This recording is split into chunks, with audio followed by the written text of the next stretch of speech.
जब वो वाली जब वो वाली कोरोना काल तस्वीर शुरू नहीं हुआ चल रही। था जयवीर साहब, आप भी खाना बनाना सीख रहे थे, उसका किसी ने मजाक नहीं बनाया था ना, क्योंकि वो मेरे समय को ऐसा था केंद्रीय लोग घरों में मंत्री ने बंद थे। बनाया। लेकिन मैंने आज जब देश को विधायकों की धोखा नहीं जरूरत दिया। है, आज जब मैं सरकार को देश का जनता के बीच होना प्रधानमंत्री नहीं चाहिए हूं। जयवीर साहब, जो विधायक मैं देश आपके, का आपको पता है कि प्रधानमंत्री नहीं बिकने हूं के लिए नहीं रोहित है, जो विधायक आपको डर नहीं है कि बिकेंगे नहीं, उनको तो खुला छोड़ देते। उनको भी आपने कहा कि आओ 5 स्टार में ऐश करते हैं। बहरहाल आपका कहना है कि हमें डर लगता है बीजेपी से, इसलिए हम उनको पार्टी दे रहे हैं होटल में बिठा के। गौरव भाटिया वो कह मैंने रहे हैं ये कि सचिन कहा। पायलट वाले एक विधायक मिनट, छोड़ दीजिए तो हमारे बाकी विधायक भी बाहर आ एक जाएंगे। मिनट, ठीक सर, एक मिनट। एक इससे मिनट सर पहले प्लीज, गौरव, इससे बहुत देर बोल गौरव दिया ना भाई आप तो। सिर्फ 10 सेकंड, हाँ बोलिए, सिर्फ 10 सेकंड। बोलिए इससे बोलिए। पहले कि आपने मेरे शब्दों को तोड़ दिया, हमें डर लग रहा है, हमने कहा सर आपने कहा कोतवाल ये को बाहर दो निकालेंगे, अंक उसके के बाद हम बाहर डाकुओं को चलेंगे। प्रश्न पूछना चाहिए, जिनके घर पे डाका पड़ रहा है सर, उनको नहीं प्रश्न पूछना चाहिए। सर आपने कहा कि मेरे घर पे डाका पड़ रहा है, चोरी हो रही है, इसका मतलब आपको डर लग रहा है ना सर, इसीलिए तो, वही तो बात मैंने कही। फिर आप कह रहे हैं कि मेरी हाँ, बात को मुझे तोड़ डर मरोड़ लग दिया। रहा है कि आज धनबल से जयवीर जनबल साहब को आप गिराने की सामने कोशिश बैठे कर रहे हैं। हैं। मुझे डर लग रहा है, जयवीर लोकतंत्र का साहब, गला घुट जयवीर रहा साहब, है। जयवीर मुझे इस साहब, बात का भी डर लग रहा जयवीर है साहब, कि रात के अंधेरे में जयवीर चोर साहब, दरवाजे से वो आ तो रहे हैं। कल, वो तो और कल अशोक मैं गहलोत जी ने बता मजबूती से दिया। खड़ा हूं। भाई मुझे डर अशोक इस गहलोत बात जी का ने है कि बता दिया, तानाशाही तंत्र क्यों बनता जा रहा कल है। हाँ, अशोक डर लग गहलोत रहा जी है। ने बता दिया कि तानाशाही कहां है, निकम्मा नाकारा कौन है और किसको वो बचाने में इंटरेस्टेड नहीं है, और उसके लिए आप दावा करते हैं कि हम परेशान हैं। गौरव भाटिया क्यों परेशान कर रहे हैं भाई इनको, क्यों नहीं सरकार चलाने दे रहे, क्यों आपने मजबूर कर रखा है इनको कि ये बेचारे 5 स्टार होटल में पड़े रहे, वहां इटालियन खाने बनाने सीखे, वहां पिक्चर देखकर किसी तरह टाइम पास करें और मजबूरी में योगा करें, क्यों परेशान कर रहे हैं आप लोग इनको? देखिए, कपिल सिब्बल का ट्वीट याद आ गया जब टिकलिक टिकलिक टिकलिक टिकलिक करी जयवीर ने। कपिल सिब्बल जी ने क्या कहा था कि अस्तबल से घोड़े भाग जाएंगे, क्या हम तब जागेंगे। तो जयवीर तो बड़े ही प्रतिभाशाली युवा प्रवक्ता हैं, तो टिकलिक टिकलिक टिकलिक कर सकते हैं, लेकिन इनके पार्टी के जो 50 साल के अपरिपक्व बालक हैं वो ढेचू ढेचू करेंगे, क्योंकि मालिक जब जो है वो ढेचू ढेचू वाला हो तो टिकलिक टिकलिक वाले घोड़े भाग जाते हैं। लेकिन आज की जो बड़ी बात है मैं वो रखता हूं आपके सामने। उच्च न्यायालय ने स्पीकर से कहा है कि कार्रवाई आगे ना बढ़ाए, पहले भी स्टे किया, दोबारा स्टे किया। ये क्या दर्शाता है अपने आप में? विरोधाभास। और विरोधाभास मैं कांग्रेस का आपके कार्यक्रम में बिल्कुल सामने ले आऊंगा।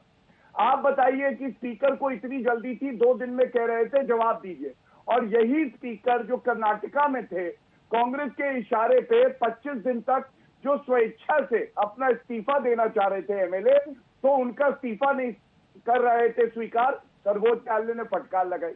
दूसरी बात, जयवीर जी से आज दोबारा एक सवाल पूछता हूं, पहले भी आपके कार्यक्रम में पूछा था। देखिए, खानदानी चोर जो हैं वो दूसरों को डकैत बुला रहे हैं। बसपा के 6 एमएलए किसने खरीदे? 100 करोड़ में लिए, 150 करोड़ में लिए, 200 करोड़ में लिए, ये जरूर बता दीजिएगा। और इनका अपना मैनिफेस्टो पढ़ते हैं, जयवीर जी वकील है, अधिवक्ता है, पढ़ा लिखा वकील हमेशा अच्छा होता है। अपने मैनिफेस्टो में देखिए, राजद्रोह को खत्म कर देंगे, और अपने तत्कालीन उप मुख्यमंत्री सचिन पायलट को राजद्रोह के मुकदमे में कह रहे हैं, तलब किया जाता है कि हमसे बातचीत करो। सबसे बड़ी बात है, सुरजेवाला ने कहा था हम बातचीत के लिए तैयार हैं। तो मैं पूछता हूं कि ऐसे बातचीत होती है क्या कि निकम्मा बुलाओ, कहो कि इनमें काबिलियत नहीं है, अच्छा, उनको कहिए कि भाई ये पार्टी करते हैं। मेरा सिर्फ इतना ही एक कहना है।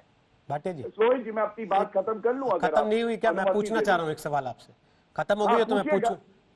हाँ, मैं अपनी बात खत्म कर दूं। हाँ जल्दी से। देखिए, हाँ, वो है सबसे बड़ा निकम्मा जो रोज करता है अम्मा अम्मा अम्मा, और हम सब जानते हैं कौन करता है अम्मा अम्मा अम्मा। अच्छा, लेकिन भाटिया जी, 50 साल का अपरिपक्व बालक। नहीं, आप भी इत्तेफाक से वकील हैं, सुप्रीम कोर्ट के वकील हैं, लेकिन सचिन पायलट के भी वकील हैं क्या? आज बड़ी चिंता हो रही है आपको कि उसको निकम्मा कह दिया, उसको नाकारा कह दिया। अगर अभी वो गहलोत की तरफ होते तो शायद आप ही निकम्मा नाकारा कह रहे होते उनको। आज आप पैरवी कर रहे हैं उनकी, तो क्यों नहीं ये सवाल पूछा जाएगा कि भाई अचानक सचिन पायलट से प्रेम कैसे हो गया आपको?